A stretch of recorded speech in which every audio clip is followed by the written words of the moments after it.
Hello दोस्तों, स्वागत है आप सभी का। आशा करता हूँ आप अच्छे होंगे, मस्त होंगे, अपनी पढ़ाई में व्यस्त होंगे। और हम भी लगातार शिक्षण विधियों की व्यवस्थित क्लासें डाल रहे हैं। आप इन्हें अच्छे से देखिए, समझिए, आपको परीक्षा में मदद करेगी ये सामग्रियाँ। पीछे भी हमने कुछ क्लासें डाली है शिक्षण विधियों की, जिसमें सामान्य कुछ पोर्शन था और हिंदी की संपूर्ण शिक्षण विधियाँ हमने आपके चैनल पर करवा दी है, तो आप उन्हें जाकर अच्छे से देखिए। और यदि आप चैनल पर अभी नए हैं तो चैनल को सब्सक्राइब भी कर दीजिएगा, ताकि आने वाले हर वीडियो आप तक सबसे पहले पहुंच सके। तो आज इस क्रम में हम इस श्रृंखला को आगे बढ़ाते हुए शुरू कर रहे हैं। अभिक्रमित अनुदेशन मॉडल ये क्या है, इसके अलग अलग प्रकार कौन से हैं, शिक्षक की क्या भूमिका है, एक बालक का इसमें किस तरह से रोल रहता है, और इसके कौन कौन से सिद्धांत है जिस पर ये कार्य करता है, तो वो संपूर्ण विशेषताएं इस अभिक्रमित अनुदेशन मॉडल में हम पढ़ेंगे। बेसिक चीज़ इसके बारे में मैं आपको बता देता हूँ। अभिक्रमित अनुदेशन मॉडल का अर्थ यह है कि इसमें जो अनुदेशन यानी जो शिक्षण करवाया जाएगा वो पूर्व निर्धारित होगा और नियोजित तरीके से करवाया जाएगा। यानी इसमें सामग्री, विषय वस्तु पहले से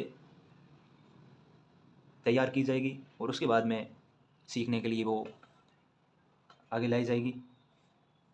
दूसरी बात इसमें यह है कि ये पूर्ण रूप से बालक केंद्रित है और करके सीखने पर बल देता है, जिसके ज़रिए बालक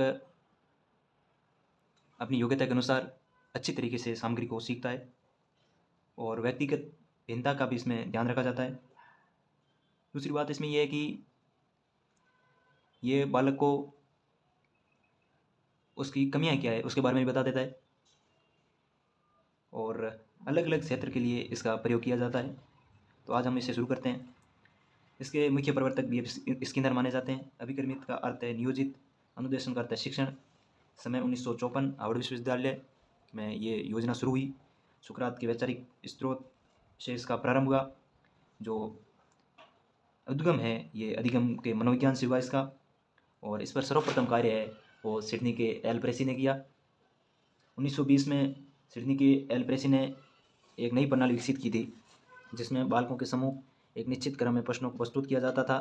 यानी क्रम एक निश्चित था, उनके अनुक्रिया यानी वो बालक उस विषय वस्तु को समझकर जो अनुक्रिया देते थे उनके तुरंत बाद उन्हें अनुक्रिया के सही या गलत होने की सूचना दी जाती थी। ये इसका बहुत महत्वपूर्ण फैक्ट है। प्रेसी के इस मॉडल को मिश्रित अभिक्रमित अनुदेशन कहा गया है तथा ये हार्डवेयर उपागम पर आधारित था, और इसी को आधार बनाकर B.F. स्किनर ने 1954 में इसका व्यवस्थित रूप प्रस्तुत किया।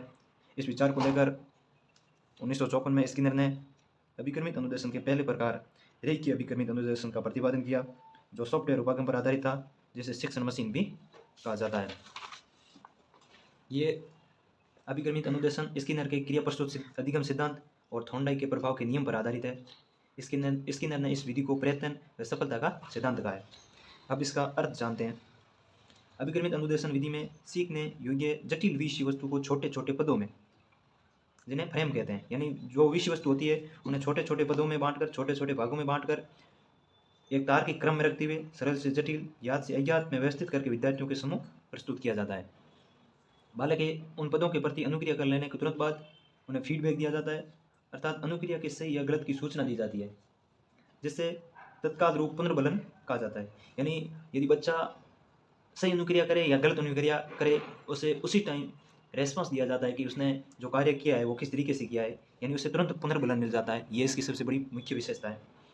इस विधि में विद्यार्थी स्वगति से क्रियाशील रहकर बाह्य अनुदेशन क्रिया करता है तथा उसे स्व मूल्यांकन का भी अवसर मिलता है। इस कारण इसे स्वतः अनुदेशन भी कहते हैं। स्किनर अभिक्रमित अनुदेशन सीखने की कला एवं सीखने का विज्ञान, यानी स्किनर ने कहा कि अभिक्रमित अनुदेशन सीखने की कला भी है और विज्ञान भी है। स्किनर का मानना था कि निरंतर पृष्ठपोषण या फीडबैक से अपेक्षित व्यवहारगत परिवर्तन करना अधिक सुगम होता है। अभिक्रमित अनुदेशन में विषय वस्तु और प्रश्न जिस रूप में प्रस्तुत किए जाते हैं उन्हें पद या फ्रेम कहते हैं। ये 3 भाग होते हैं, पद या फ्रेम, उद्दीपक, अनुक्रिया और पुनर्बलन। उद्दीपक स्वतंत्र चर है, अनुक्रिया आश्रित चर है, और पुनर्बलन है वो विद्यार्थी को उसकी अनुक्रिया के अनुसार पुनर्बलन दिया जाता है। कंप्यूटर तथा अन्य इलेक्ट्रॉनिक उपकरण इस प्रणाली को प्रस्तुत करने का साधन मात्र है, अर्थात अभिक्रमित अनुदेशन केवल कंप्यूटर द्वारा शिक्षण नहीं है। जब तक ये अभिक्रमित अनुदेशन के सभी सिद्धांतों का पालन नहीं करता उसे अभिक्रमित नहीं माना जा सकता। ये स्किनर ने बताया।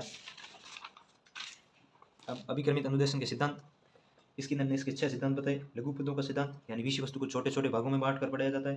क्रियाशीलता का सिद्धांत, यानी इसमें बच्चा सक्रिय रहता है। तार्किक क्रम, इसमें बच्चा अपनी विचार शक्ति, अपनी अबोध शक्ति का प्रयोग करता है। इसमें तत्काल पुनर्बलन मिलता है और बच्चा अपनी स्वगति से सीखता है और उसे स्वमूल्यांकन का भी अवसर मिलता है। अभिक्रमित अनुदेशन के उद्देश्य है कि बालक समय प्रयास करके सीखे, बालक अपनी गति और क्षमता के अनुसार सीखे, स्वमूल्यांकन की क्षमता विकसित कर सके और शिक्षक की अनुपस्थिति में भी कुछ सीख सके। अभिक्रमित अनुदेशन में शिक्षक की क्रियाएं 4 चरणों में संपन्न होती है।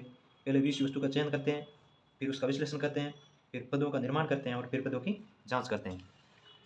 अभिक्रमित अनुदेशन में विद्यार्थी इसमें 5 चरणों में क्रिया करते हैं। पहला पढ़ना, उसके बाद लिखना, उसके बाद उसकी जांच करना, फिर आगे बढ़ते हैं। आगे यदि सही अनुक्रिया हो जाती है तो अगला पद दे दिया जाता है और यदि गलत अनुक्रिया होती है तो उसी पद पर कार्य करने के लिए वापस वो पद दिया जाता है। मूल्यांकन यानी संपूर्ण प्रकरण पर आधारित प्रश्न दिए जाते हैं। अब हम अभिक्रमित अनुदेशन के सभी प्रकारों को देखेंगे। अभिक्रमित अनुदेशन के प्रकार में रेखीय अभिक्रमित अनुदेशन, ये भी स्किनर ने दिया और उसके साथ ही थे हॉलैंड, समय 1954। इसे अन्य नाम बाह्य अभिक्रमित अनुदेशन, श्रृंखला अभिक्रमित अनुदेशन और स्किनरियन अभिक्रमित अनुदेशन भी कहते हैं। रेखीय अभिक्रमित अनुदेशन में विषय वस्तु को छोटे छोटे पदों में एक सीधी रेखा में प्रस्तुत किया जाता है। विषय वस्तु आधारित फ्रेम या पद के तत्पश्चात प्रश्नयुक्त फ्रेम प्रस्तुत किए जाते हैं, जिसमें विद्यार्थी विषय वस्तु को पढ़कर प्रश्नों के उत्तर देते हैं। उत्तर सही होने पर अगला फ्रेम पढ़वाया जाता है, लेकिन उत्तर गलत होने पर पिछला फ्रेम पढ़वाया जाता है। अपेक्षित व्यवहारगत परिवर्तन, इसमें सर्वाधिक बल है वो अपेक्षित व्यवहारगत परिवर्तन पर यानी पुनर्बलन पर दिया जाता है। इसका मुख्य उद्देश्य है व्यवहार परिवर्तन करना।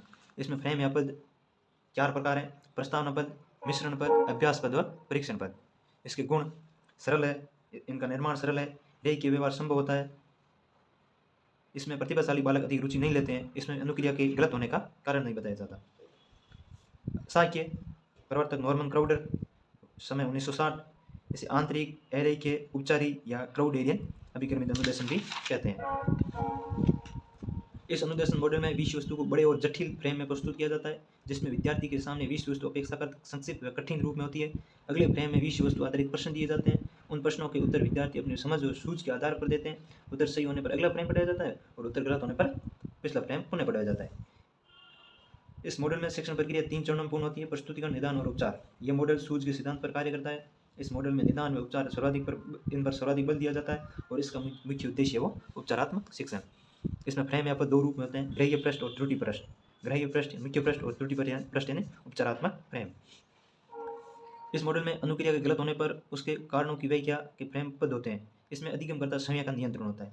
यानी रेखीय और साक्ष्य में अंतर बड़ा ये है कि इसमें रेखीय में जो यदि बालक गलत उत्तर बता देता है तो उनके कारणों की व्याख्या नहीं की जाती, जबकि साक्ष्य में ये व्यवस्था रहती है कि यदि बच्चा गलत अनुक्रिया करता है तो उसे